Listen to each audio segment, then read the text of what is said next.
भारताचा स्टार भालाफेकपटू नीरज चोप्रानं विजयाला गवसणी घातलेली आहे। पॅरिसमध्ये सुरू असलेल्या ऑलिम्पिकमध्ये नीरज चोप्राला रौप्य पदक मिळालेलं आहे। पाकिस्तानच्या अरशद नदीमनं पॅरिस ऑलिम्पिकमध्ये नव्या ऑलिम्पिक विक्रमासह भालाफेकीचं सुवर्ण पदक जिंकण्याचा पराक्रम गाजवला।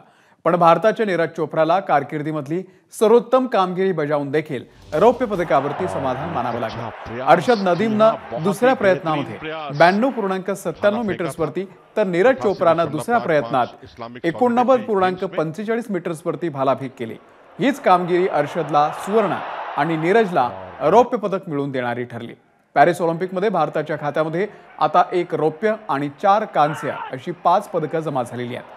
नीरज चोप्राचं हे दुसरं ऑलिम्पिक पदक ठरलेलं आहे। त्यानं टोकियोमध्ये सुवर्ण पदकाची कमाई केलेली होती। भारताच्या ऑलिम्पिक इतिहासामध्ये 2 पदकं पटकावणारा नीरज चोप्रा हा आता 4था खेळाडू ठरलेला आहे। याआधी पैलवान सुशील कुमार, बॅडमिंटनपटू PV सिंधू आणि नेमबाज मनू भाकर यांनी 2 पदकांची कमाई केलेली आहे।